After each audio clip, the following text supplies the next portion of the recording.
Hi there. I'm sitting here caught in the rain. You can see all this lovely farm and equipment behind me.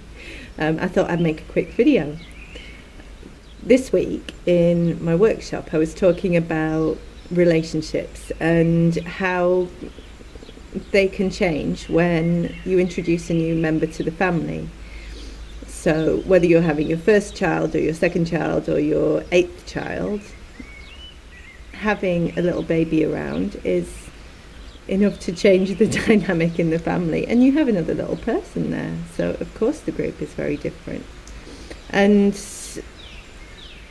that means that there's new things to learn, and that the order of routines and everything like that has to change a bit, and that can create a little bit of stress, more because people get all caught up in what they have to do and what they need to learn, and it's easy to get overwhelmed, not because the circumstances actually require it, but it's just one of those natural things, and that can affect communication. So I like to think of it as being like taxis, because in the UK then we have big black traditional hackney cabs, and when they're available for hire then they have a little yellow light that comes on that everybody can see, and that means that they're ready to accommodate you if you want to catch a taxi. And it's the same thing about catching people to communicate with them.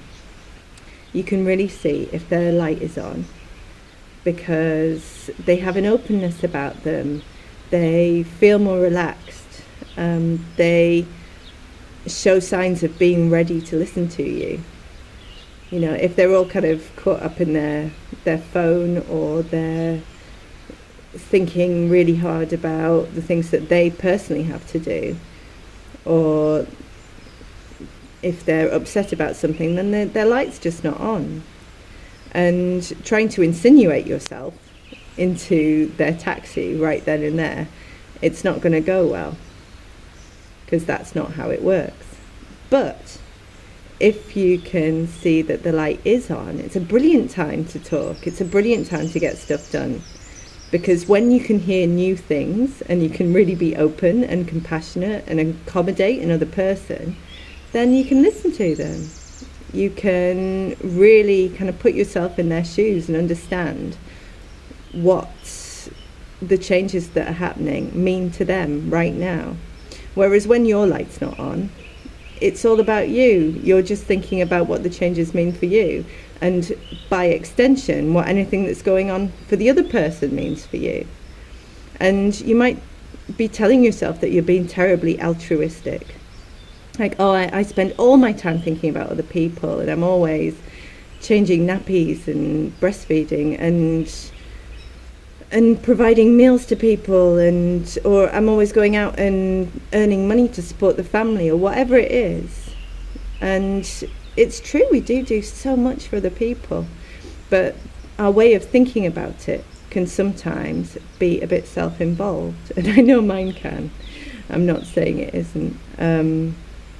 So yeah, when I want to make a nutritious meal for my kids, then I might really enjoy the experience of making it and put a lot of love into it, and I might select things that I think they will like, but if I'm making it all about me and then they don't like it, then suddenly it's some kind of slight, which of course it's not. It's just that their light for the soup I made isn't on right now.